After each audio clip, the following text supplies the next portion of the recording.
Hello everyone, it's Jamal Thomas. Welcome to the Progressive Soapbox. So in 2016, the most qualified candidate in all of reality, in any reality, in our known universe, lost to a reality show host. Now, in losing to that reality show host, in no way did the person or even the party want to own up to the fact that they lost to reality show hosts. And in no way did the supporters of that most qualified candidate in the history of any reality that lost to reality show hosts wanted to own up to the fact that she lost to reality show hosts. So instead, Trump and Russia. Their paradigm didn't account for this idea that this woman could lose to Donald Trump, to someone of the likes of Donald Trump. And if we're being honest, liberal media had fed them that this was a lock, that Hillary Clinton had a 98% chance of winning that election on the day that Hillary Clinton lost that election. So what do you do when your paradigm doesn't account for something that has just taken place? Well, you come up with religious ideas. You come up with conspiracy theories. You come up with things to explain why it took place. Now, the political motivated thing that they came up with was Trump and Russia. Donald Trump colluded with Vladimir Putin in order to hack the election to get damaging and factual information about Hillary Clinton and the Democratic Party. That was the bare bones of it. All of this came from something that was pretty straightforward, and I would even argue a kernel of it was political innocence. And I know that sounds strange to say political innocence, but what I mean is Donald Trump sitting in a meeting or an interview, and it is very clear throughout the election that he wants to be conciliatory towards Russia. He's not in this thing of trying to have some kind of nuclear war or some kind of standoff or these proxy wars with Russia. It's very clear. Or at the very least, that was the perception that was given off. Him being in one of the interviews, and I distinctly remember the interview because he was attacked for it, even though what he said was perfectly true, where they took shots at him on this Vladimir Putin thing, saying, you know, why are you so chummy with Vladimir Putin? You know, don't you know the guy's done bad things? And Donald Trump, to paraphrase, kind of made this point: do you believe we're that innocent? That is one of the most truest statements that has ever been uttered on national television. One of the truest statements. And yet, he was attacked for it. The reason why I bring this up is because this want to be conciliatory towards Russia was used against him politically. And the way it was used politically against them was to say, WikiLeaks is some kind of Russian agent. And the fact that WikiLeaks released this information about Hillary Clinton creates a tether between Trump and WikiLeaks, which creates a tether between Trump and Russia. This gets really bizarre. The fact is, they haven't even showed the connection between Trump and WikiLeaks, let alone the link between Trump and Russia. And going beyond this link between Trump and Russia, a lot of the story doesn't really make all that much sense. All of the lawyering and all of the things, the intermediaries and all this other stuff. If Vladimir Putin was grooming Trump for 20 or 30 odd years in the way that they said he was grooming Trump, this is, you know, going by the author of the book Collusion, you know, he's been grooming him for like 20 years or some weird and ridiculous thing. Why would Vladimir Putin even need to have a conversation with Donald Trump in order to do this? Meaning, if Vladimir Putin had a person who he wanted to take that office, meaning one person looks like they're about to start a nuclear war and the other person seems more conciliatory towards me, I would prefer the one who does not want a nuclear war. Does he really need to have a conversation with Donald Trump in order to do that? Meaning, if he did hack, which he didn't do, which more likely than not it was a leak, but if he did do the hack, why on earth would he still need to have a conversation with Donald Trump to pull this off? Wouldn't you just do it? Wouldn't you just do what was in your national interest? When the United States is attacking other countries, and when the United States is undermining other countries, do you honestly believe that the United States is always in contact with elements of the country that it's attacking or undermining?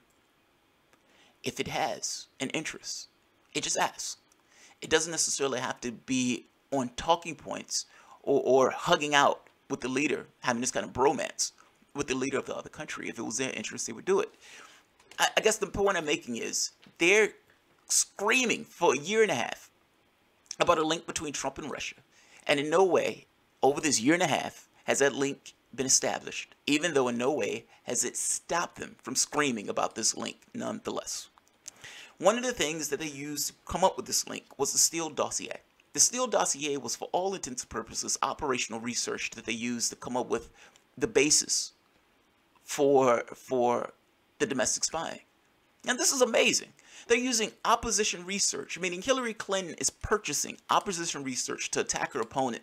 And they're using this opposition research that has all the bias of the world built into it in order to attack one of the other opponents and to look in on his communications. Now, the reason why I'm bringing this up, and I kind of went through this long, raw, all this wood to chop to get to this point, is because there's a memo that's been contested in Congress that is supposed to reveal that there was, I guess you could say, misconduct by the FBI or the Justice Department in regards to the investigation of Trump and Russia, and that this memo, according to Republicans, is supposed to clear Donald Trump's name. Now, this is a mind-blowing claim if that's true. I would argue that there's more evidence for this idea of a leak as opposed to a hack. But Republicans are going with this idea that this memo is showing misconduct by the FBI. Fair enough. If it is what they say it is, it should be released. I don't understand why there's a hold-up on this. If it is what they say it is, then it should be released. They've been trying to take your president's head off. And I am not a supporter of Donald Trump, so do not misunderstand me on this at all.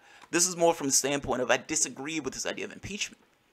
You've had a president that go into another country and murder 1 million Iraqis. That president wasn't dragged out of office at all. At all. Democrats have come up with this political witch hunt in order to get out an opponent from their seat. The media has gone along with this idea of a witch hunt without necessarily probing too deeply into the reasons and the motives behind the people who are dragging up this witch hunt or bringing up this witch hunt. So I'm against this idea of impeachment if you're not going to show me smoking gun evidence. They've screamed about this for 1.5 years. Democrats have said they have this special access to information that the rest of the public doesn't have access to. I've asked this question again, if that's true. And if you're trying to say that you were hacked, it wasn't a leak, all this other stuff, the behavior doesn't fully make sense. They didn't go to the FBI. They went to their own, CrowdStrike, company that they paid for the information. One of the things that came out was that the information was forged to make it look like Russia hacked this. It was a leak. Most likely than not, it was a leak. Until I see smoking gun evidence that says Donald Trump colluded with Russia in order to hack the DNC, then I am going to think it is a leak because I know that there are political motives for the people who are bringing this up. If Trump and Republicans are saying that this memo clears his name, that Donald Trump was wiretapped incorrectly, or that these guys had a bias and a hard-on for Hillary Clinton in the process, which we do know that to be true, that there were elements in the FBI who was running this investigation who had a bias for Hillary Clinton.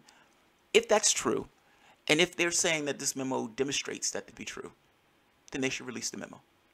Let's take a look at this article. I've heard them talking about this, even when I was abroad, I heard them talking about this, and I kept thinking to myself, just release the memo.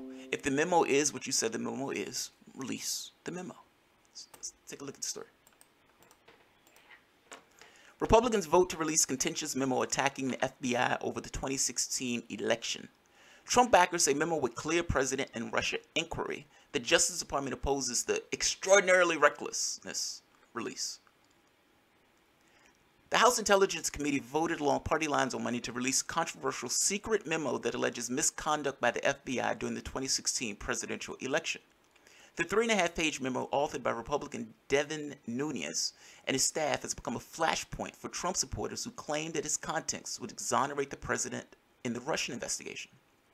The Department of Justice has opposed its release, saying that it would be extraordinarily reckless and might endanger sources and methods used by the American intelligence community. The document reportedly focuses on the decision by the Deputy Attorney General Rod Rosenstein to extend a surveillance warrant on the former Trump campaign advisor, Carter Page, in 2017. According to the New York Times, it raises concerns that Rosenstein did not fully disclose that the warrant to surveil Page was based in part on the controversial Steel Dossier. The dossier, compiled by former British intelligence agent Christopher Steele at the behest of an American opposition research firm, uses unnamed sources to detail allegations of collusion between the Putin regime and Trump associates. Note in that story, they didn't say Trump himself. They don't have a link between Trump himself. You have Democrats who've even come out and said, okay, our people are going to start getting mad if we can't produce a link between Trump and Russia, because they haven't been able to produce a link between Trump and Russia. If this is what they say it is, they should release it. Is that straightforward? Is that simple? Is that to the point?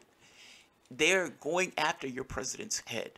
They've tried to say that this guy colluded with Putin in order to hack the election, meaning his election or the win itself wasn't legit.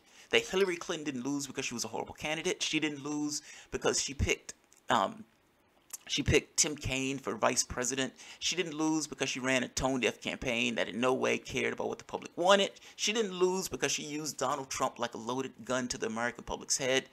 None of that was true. She lost purely because of Trump colluding with Russia. The paradigm of the Democrats remained secure in this. If she didn't lose on her own, then maybe she was the most qualified candidate in the history of any reality. If she didn't lose on her own, maybe she didn't just fail on her merits. Maybe it was Trump and Russia. This keeps them warm at night. They're not going to let this bone go. If you have the capacity to dispel this theory of the case, if you have the capacity to dispel it, then why are we having this conversation? I mean, of course, the intelligence community is going to be against it because ultimately they don't like this idea that they might have been biased in the process. There is a chance also, however, that they don't necessarily want their methods revealed. That's fair enough. But I would make the point that you're accusing a president of the United States with colluding with a foreign power. If you're going to make that collusion, if you're going to say that that's taking place, then I think it's a big deal. I would say that that's a bigger deal than any idea of revealing some kind of information that the intelligence community is putting out. If this clears Donald Trump's name, if this allows us to get on with something else other than this ridiculous investigation with Russia and Trump, then you should do it. Unless this is just a political gimmick, and this political gimmick is just there to try to give ammunition for people who don't necessarily go with this Trump and Russia thing, and Trump supporters who want to find some way to bolster their guy. All of that stuff could be true. None of it could be true. Unless they release the memo, until they release the memo, all the stuff is just up for conjecture. So, I would say release the memo. Let's have this conversation after this memo is released. At this point, it's in Donald Trump's hands on whether or not to release it. The Republicans have voted to let it go. And I think Trump has several days before he makes the determination. Here we are. The memo would not be made public right away. Under the rules of the House of Representatives, Trump has 5 days to decide whether the memo should become public or if it would try to block its release. The White House did not immediately respond to a request for comment. However, a White House spokesman, Rod Shaw, said on Monday's interview on CNN that releasing the memo could send a message of accountability to the intelligence community. He's right. Now the catch becomes, though, is it what they say it is? That's the catch. And the fact is, we don't know until they release it.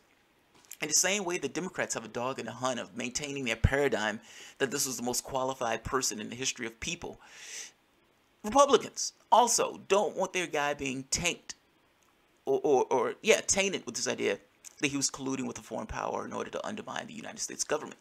So this goes both ways. They don't want their guy taken out of office, nor do they want their guy to be debilitated, saying that he got into office in this kind of shady way. This what's the word I'm looking for? It's relevance. It gets rid of this idea of legitimacy to the office itself if you can say that the guy didn't win on his own merits. So Republicans have a dog in the hunt. Democrats have a dog in the hunt. Both have a dog in the hunt. Both have an impetus to lie about reality in this case. What's true? I would say what's true is in this case is until they show you smoking gun evidence saying that there was some collusion between Trump and Russia, I wouldn't believe it. They've been screaming about this for almost a year and a half, almost 2 years. They've shown nothing of the sort. If Republicans are going to make their case, then this memo should come out, and they should make their case based on the merits of the memo itself. Both of these parties have a dog in the hunt. Both of these parties have the impetus to lie. I don't believe squat until I can see it and evaluate it with my own eyes and do my own research on it. So I'm going to leave this as an open question mark on whether or not this document is what the document says, what they say it is. But at the very least, Republicans have allowed this document to be released. The question becomes, is Donald Trump going to release this evidence that they say will clear his name? We have 5 days. So, alright guys, if you enjoy the content, feel free to share, like, subscribe, and of course, you can always support through Patreon. Thanks everyone.